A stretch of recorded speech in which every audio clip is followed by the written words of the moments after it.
আসসালামু আলাইকুম রহমতুল্লাহ। দর্শক, আশা করি আপনারা ভালো আছেন। আমি আজ সকালে একটা ভিডিও দিয়েছিলাম। ওই ভিডিওটা প্রায় 10,000-এর কাছাকাছি ভিউ হতে চলেছে। অনেক অনেক কমেন্ট করেছে।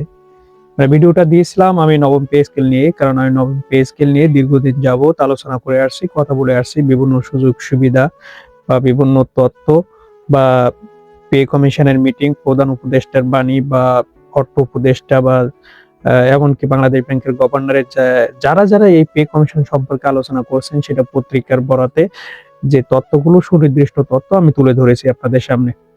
আমার কথা অনেকের ভালো লাগছে, তারা কমেন্ট করে আমাকে জানিয়েছেন।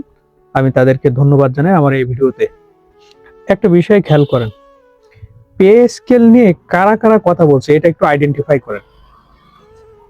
পে স্কেল নিয়ে যারা কথা বলছেন তাদেরকে আগে একটা জিনিস তো বুঝতে হবে, সরকারি 15 লক্ষ কর্মচারী, 9 লাখ পেনশনভোগী, এদের সাথে যে বৈষম্য হচ্ছে, তারা যে বৈষম্য শিকার, এটা তো আপনারাও স্বীকার করেন বা প্রত্যেকটা কথাই বলেন যে পে স্কেল যৌক্তিক দাবি, কিন্তু বর্তমান দেশের পরিস্থিতিতে এটা আসলে বাস্তবায়ন করা সম্ভব না। অর্থের সংস্থান কোথা থেকে আসবে, কি আসবে, এই নানান ফাটকি নাটকি, আপনারা যেটা আর কি বিশ্লেষক মানুষ কোত্থেকে কি পান আপনারা ভালো জানেন। কিন্তু বিষয় হলো, আমি যে বিষয়টা জানাতে চাই যে কারা কথা বলছেন এই বিষয়গুলো নিয়ে, এটা আইডেন্টিফাই করেন। টিআইবির উনি কথা বলছেন ডক্টর ইফতেখারুজ্জামান। আমি উনাকে খুবই শ্রদ্ধা করি, ভালোবাসি। উনি একজন ভদ্র মানুষ, সজ্জন মানুষ। উনি দুর্নীতি বিরুদ্ধে বা সচেতনতা বৃদ্ধিতে এবং এন্টি করাপশনের বিরুদ্ধে উনি কাজ করে থাকেন এবং উনি টিআইবির প্রধান। আজকে উনি একটা বিবৃতি দিয়েছেন। সেই বিবৃতিতে উনি বলছেন যে পে স্কেল বাড়ানো হলেও দুর্নীতি আসলে ওই হারেই বাড়তে থাকবে, ওটা আর কমবে না।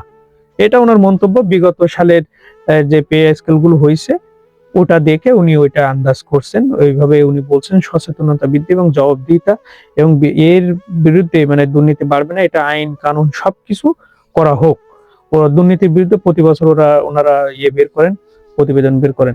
খুবই ভালো একটা প্রতিষ্ঠান এবং জনসচেতনতা বৃদ্ধিতে খুবই কাজ করেন ডক্টর ইফতেখারুজ্জামান।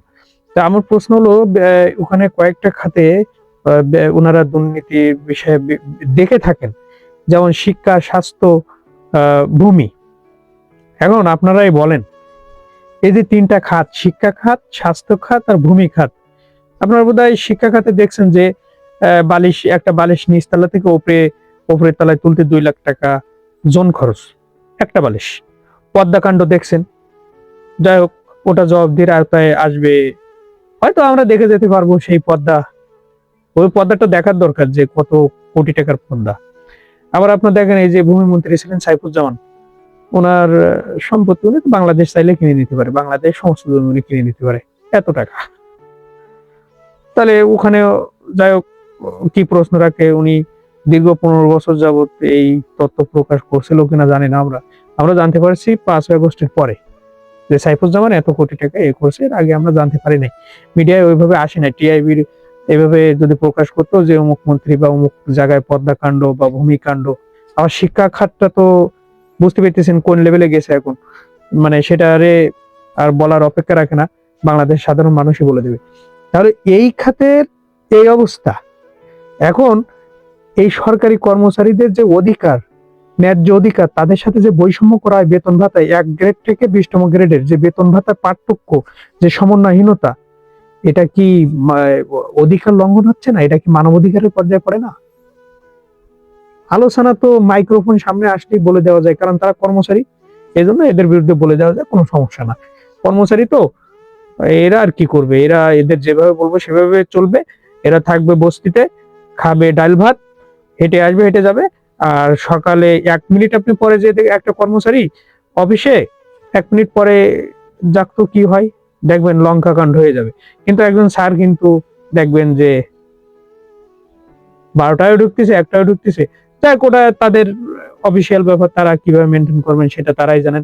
আসলে প্রত্যেকের জবাবদিহিতার আওতায় আসতে হবে।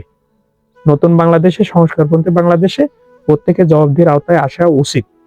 তবে এই সবকিছুর মাঝে নবম পে স্কেলকে যদি অ্যাভয়েড করা হয়, এটাকে বাদ দেওয়ার পরিকল্পনায় যদি ষড়যন্ত্র করা হয়, সেটা হবে বড় মানবাধিকার লঙ্ঘন।